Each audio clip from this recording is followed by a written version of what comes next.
be able to carry you through even your aggression. Yep. You know, so like he plays patiently until he doesn't have to, and he has such a great keen awareness of like your the gaps in your play and like understand knowing like it's all in moderation. It's all in. And this guy does not learn frames. He just understands it as like in the old arcade style of like people who play on their field. Yeah, the heart. It's just like safe or unsafe. That's it. It seems like somebody's whispering to them that this is the right time to press a certain button. Right, exactly. And it seems to work for them, right? And then, I mean, if that's the way they play, big ups to them because those kind of players aside, there are like, you know, so-called lab scientists who go through every single test, possibilities, theories, all that stuff, which is also a great way to play the game if you like discovering stuff. But some people can actually play off of the imagery on top of their heads, just going through certain scenarios, and if they feel that's the right action to do at that time. I mean, Sal, for example, he's exactly like the opposite kind of player of Jesse, where he is very sciencey. He's very scientific. If there was an academic term for playing fighting games, he would be like the professor. Yeah, he's he's very erudite. Yeah. You know, like very scholarly in his approach to the frames and all that, everything. Because players like him, they kind of have a tendency to play like as if a textbook style of how the characters need to be played, and that's based off of a lot of trial and error that they go through. And they come up with some optimal stuff, and then later on they polish their gameplay, just producing all the optimal punishes, the combos, whatever. In comparison to those players who play off like pure heart feel. So right. And then in the mix of that, I guess it's like I said before, it's always good to have a mix of everything. If you have the amount of capacity to hold that in. And then that's where, if you see two kinds of players like that clash in a tournament match, you see some magical stuff happen on the screen. And then some of the players who are really consistent in their tournament performance, you see things like double KOs. You see things like you've never seen before, like the so-called tech. Final round. Those things are, possible and provide us all the excitement and hype because of the amount of practice, those experiences that we get are expressed through the game we all play.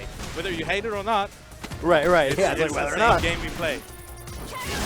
Oh wow! Oh my God! What a good EX stuff. Headbutt too. Running away, very nice. Yeah, run away. Yeah, get out of there. Look at that mirror. Now he's very conscious about those crouching medium kicks and those standing medium kicks as well, or medium punches as well. Anything that can convert and cancel into another Aegis. Right now, Gama don't really have to risk too much. He's in the good life lead right now. As soon as I said that, Sal going in. Good punishment. Oh, okay. Goes for the tick throw instead of the counter hit confirm. Did not counter hit confirm. Still has a negative reflector left. He might throw it out soon. Very soon. There it is. Oh, just the throw. Bounce off and the That's kill. KO. Wow. Yeah, he knew that. He just had a sigh of relief knowing that was a tough battle. Gama did have an incredible amount of life lead, but Sal just thinking that's the last chance he had. Dashes in with the EX shoulders into the mirror. Mirror on the wall. Round one. And I don't react and then I fall. And Sal has, I noticed he changed characters from Karen. Because he played Karen traditionally.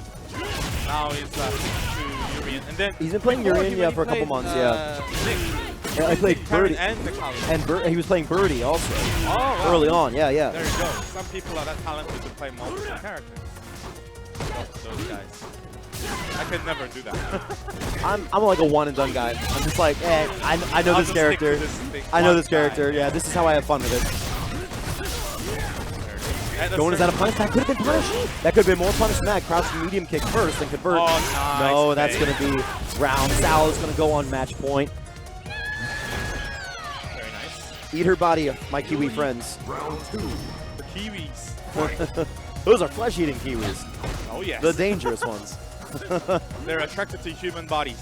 It's like those old drinking birds from the 70s, except they just go. That's why their beak is so sharp. It's so pointy. Like a straw. Oh my God, that was so early. That was so early too. Gonna see some mix-ups here. Which side? On the left side. On the left side too, yeah. And he's got the Cross armor up. too. No, he doesn't. He let that go with the shoulder. That's right. Gama's gonna pop a V-trigger very, very soon. He's got to do a lot. He's got to play Oh, of this game. No, you're I gonna think watch he, your Yeah, I think he started to throw out the Pierce, but got interrupted. Urien wins. All right, wow, that was Sal's gonna quick. take it. That was pretty quick. A really great Cammy. Yep. Really good Cammy play, but Sal just a little tight, a little bit. Knowing that lot of Cammy's a knowledge. very mobile and she has a lot of air mobility as well with the dive kicks, he played really patiently and he paid off.